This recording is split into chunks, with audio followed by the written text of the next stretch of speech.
Okay, good morning and welcome to Iyun with Benzion. Today we're analyzing Kesubos, the Vav number 6.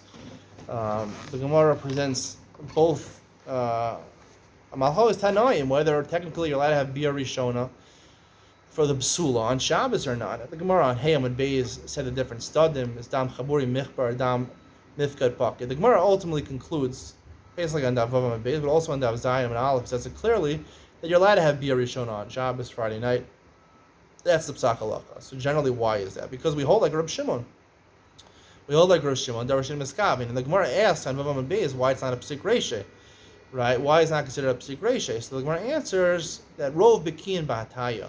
Most people are Baki, they're experts in doing, Hataya means going in on an angle. According to Rashi, it means when the man penetrates the woman, he doesn't penetrate directly into the hymen, he penetrates to the side, so therefore he's not going to rupture the hymen. And Rashi has a completely different explanation of the Gemara based on that explanation. I want to say that Hataya has nothing to do with the man's angle going into the woman's vagina. It's talking about the woman's position. Hataya, when a woman first has her first bia, it's hard to penetrate. It's closed pretty much. The vagina is pretty much closed. To penetrate, you need some lubricants, and it helps to have the woman, propped up on a pillow. She props herself on a pillow to provide, like, her body's, her vagina is facing upwards as opposed to facing, sideways. So facing upwards. So that's what Rov Beki and Bataya means, because she's laying on her back and she's faced upwards. So the Gemara had a shaila, dam mifkat pakir or dam chaburi michbar. Right, what does that mean? It means, is the dam like a regular wound that you get, you puncture your skin, the blood's going to come out right away, chaburi mech, you make a chabura. Or maybe by the hymen, it's different, the blood doesn't come out right away. So if the vagina is facing straight, sideways, so therefore there's more makom to say that the blood's going to come out right away. But if she's on her back, right, and she's facing up, so the blood usually goes with gravity, it goes to the back of her body. So therefore, since Rov became Bataya, and most people are going to do it, that's the way they do the first bia with the pillow. So therefore, the blood is going to be towards the back of her body, and therefore, it's not a psik reisha anymore. It's not a psik reisha because we assume dam mifkat pocket. Then it will be mifkat pocket. It won't be chaburi michbar. For sure, it'll be mifkat pocket. So therefore, if she did it sideways, then it'll be a psik reisha dam chaburi michbar. But if she's facing upwards. So therefore, it's dam mifkad pocket. In some cases, it might be might come out right away, but most cases, it's mifkad pocket, and therefore it's davar sheina miskabin, and it's mutter. And that's the reason, ultimately, why we say it's mutter. Then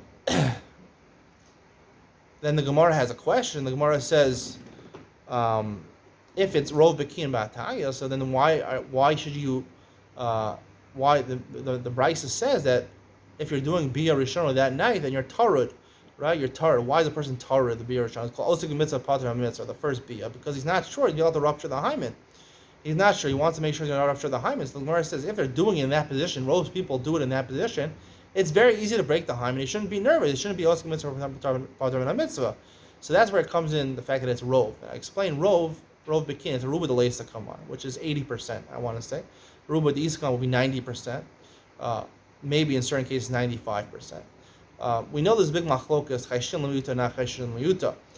We had the end of Mesachas Yevamos, right? Rabbanan or Rameir. Rabbanan say not chayshin l'miyuta. Rameir says chayshin l'miyuta. It's clear from the Gemara about Zara on Daf Mem Aleph that Rameir, when he says chayshin l'miyuta, he's not saying midoraisa, he's saying midorabanan. Because of Gzeira. A Gzeira rechoshish that the miyut might come into play over here, and we're worried about that. So, and we hold like Rameir b'Gzeiros. So this is why in the Psak Halacha that we are chayshin l'miyuta, except, right, when you have miuta de miuta, the Gemara says, even Rameir is not chishin l'miuta. What's miuta de miuta?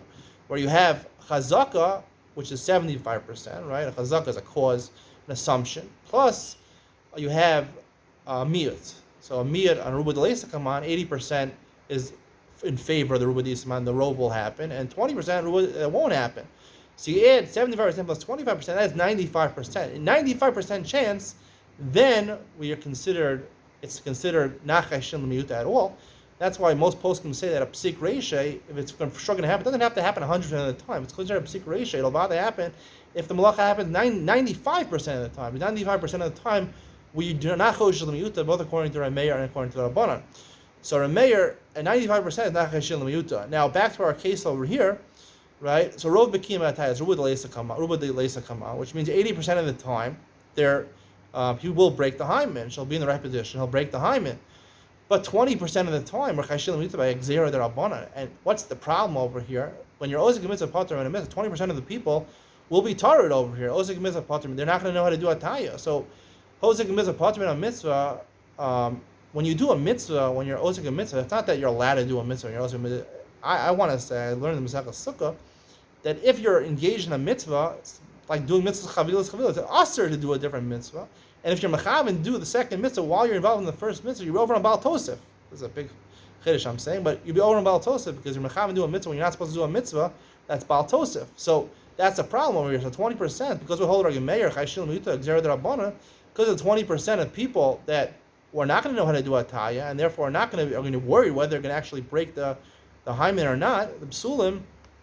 So therefore, because of that, the Chash Derabbanan, we hold like Rameir, Chayshina Lemiyuta, for that 20%, Rameir is Chayish Lemiyuta, for that 20% of Baal Tosef, we are Choshesh, and that's why the Gemara says that even though it's Rov Bekian, there is a tour for people because 20% is Chayish Lemiyuta for the Baal Tosef over here. That would be the explanation of the Gemara. It's a completely new explanation of the Gemara, but I think it makes a lot more sense than Ataya. I have no idea what the heck Ataya means, that the man is going on an angle. I don't think anyone knows what this means. I think this is the Pashut shot, and anyone who's been married, I think, can relate to this. Hope you enjoyed today's shir. You know, a lot of yeshivas don't learn Masechah Kesubos at the beginning because it's too graphic, especially for Bachram to learn this. But if you're married, you can learn it, and even if you're a Bachar, I mean, most Bachram are exposed to these things before they get married. Unfortunately, most people say unfortunately. So that was the conclusion of today's shir. See you in Mishnah Yomi. We got more good stuff for you coming your way.